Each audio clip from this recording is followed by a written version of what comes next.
Welcome to the Scenario Podcast, your guide to mental health and well-being. Each episode, we uncover practical tools, discuss expert insights, and explore how supplements can transform your mental health journey. Get ready to learn, grow, and thrive with us. Welcome back to the Deep Dive. We're here to, really unpack the things that matter. And today we're tackling something huge: stress and anxiety. I mean, it feels like everyone's dealing with it, right? The long hours, constant social pressure, money worries, always being online. It's like trying to keep your head above water sometimes. And it's not just mental, it really hits your body too, feeling tired, irritable, those tension headaches, trouble sleeping. And then anxiety adds that extra layer, persistent worry, thoughts racing, maybe your heart pounds or you feel breathless. It's a lot. So for this deep dive, our mission is to explore something powerful, natural, and scientifically backed: mindfulness meditation.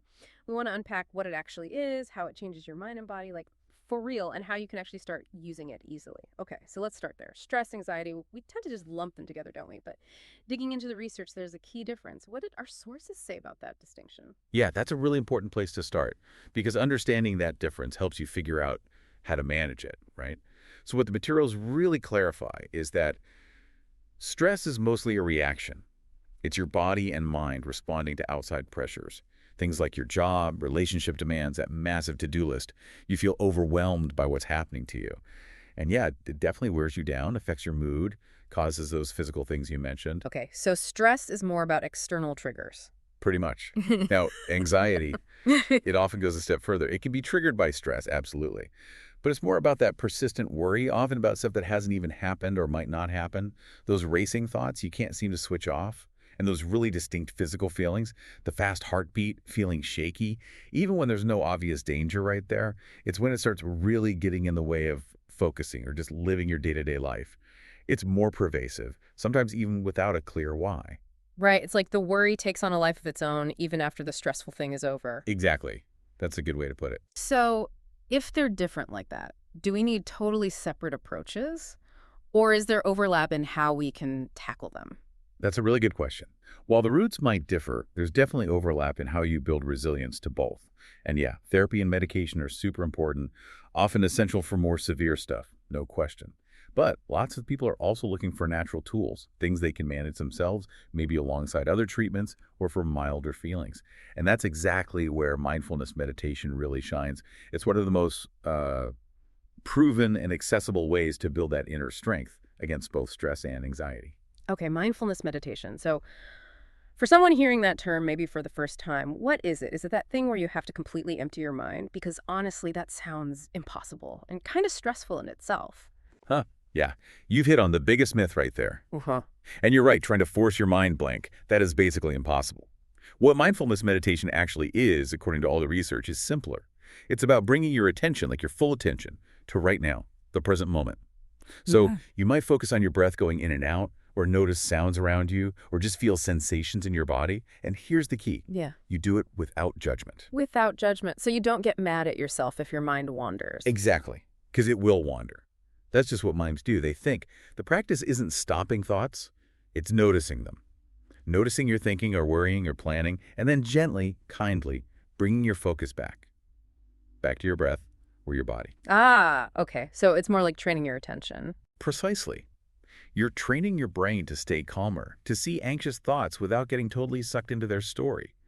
Over time, it helps you learn to pause and respond thoughtfully, instead of just reacting automatically out of stress or fear. And the best part, it's so accessible. No gear needed, no experience necessary. Just you and a few minutes. Okay, that makes more sense than emptying the mind. But how does just sitting and noticing your breath actually change things, physically and mentally? It still feels a bit abstract. Yeah, I get that skepticism. It sounds too simple, right? But it's not magic, it's brain training.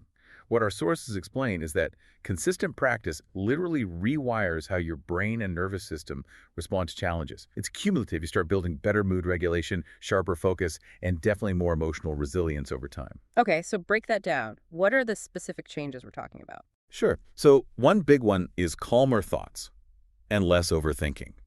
You learn to observe anxious thoughts without getting tangled up in them. It's like watching clouds pass by instead of getting swept up in a storm. It helps break that cycle of rumination, that endless looping. Okay, less getting stuck in worry loops. I like that. What else? Then there's the physical stuff. You actually experience a lower heart rate and slower breathing. When you're stressed, you're in fight or flight mode, right? Heart racing, breathing shallow, deep, slow breathing in meditation basically tells your nervous system, hey, it's okay, you can stand down. It flips the switch back to relaxation mode. So it actively calms the physical stress response. Exactly. And third, it leads to more emotional control and resilience.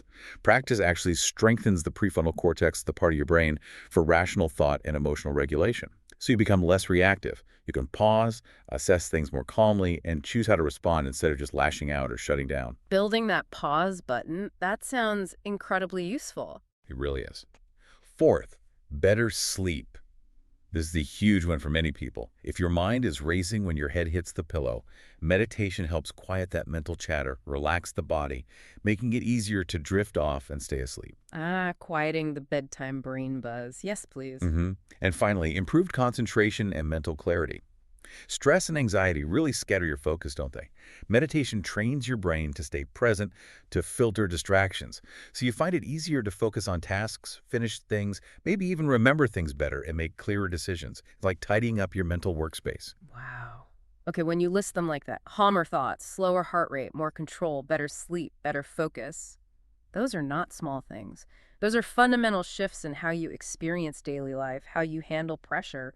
It really changes your baseline, doesn't it? Absolutely. And the really compelling part, this isn't just people feeling better, although that's obviously important. The science backs it up solidly. Our deep dive showed tons of research, hundreds of clinical trials published in major journals like Gramma, The Lancet. So real scientific evidence. What does it show happening biologically? Okay, get this. Studies show meditation measurably reduces cortisol. That's your body's main stress hormone. Less cortisol floating around is generally a very good thing. Okay, lower stress hormones. Makes sense. It also lowers inflammation markers in the blood. Chronic anxiety is often linked with higher inflammation, so that's another physical benefit. Interesting. And in the brain itself? Yeah, brain scans show it actually calms activity in the amygdala. That's your brain's fear center, the alarm system. And at the same time, it boosts activity in the prefrontal cortex, the part involved in planning, focus, and impulse control. So less alarm, more rational thought. You got it. And what's really striking is that some studies suggest for mild to moderate anxiety or stress, mindfulness can be as effective as low-dose medications. But, and this is key, often without the side effects that sometimes come with medication. Wow, that's huge. So it's not just a nice to have, it's triggering real biological changes comparable to medication in some cases. That's the aha moment, isn't it? How something so simple creates these deep shifts. It's like updating your internal operating system. But okay, is this like a magic pill, do it once and you're fixed? Or does it take ongoing effort? Definitely not a one-time fix. That's something the research stresses again and again. Yeah. Consistency is key. Like exercise. Exactly like exercise. You wouldn't expect to get fit from one gym session. Yeah. Right? It's the same with meditation. The benefits really build up with regular practice, but the good news is you don't need hours. Even just 5 to 10 minutes a day done consistently can make a genuine difference over time. Yeah. You're training your mind, building that muscle of calm and self-awareness day by day. 5 to 10 minutes. That sounds much less daunting. Okay, so for someone listening who's thinking, I'm curious, maybe I'll try this. Where do they start? Do you need a special cushion? Do you have to sit cross-legged chant? I think people have these images. Yeah, the monk image. Nope, absolutely not necessary.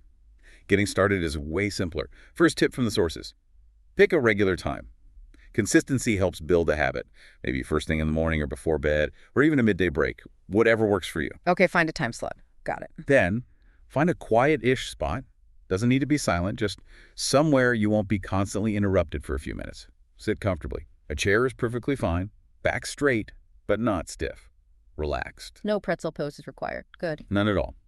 Then just focus gently on your breath.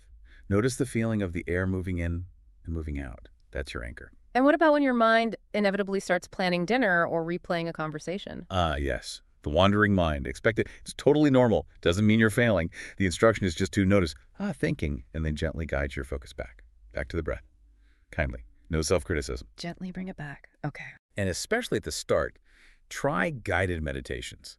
There are great apps. Headspace, Calm, Insight Timer are often mentioned. They talk you through it. Super helpful for beginners. Use training wheels, basically. Exactly. And finally, start small.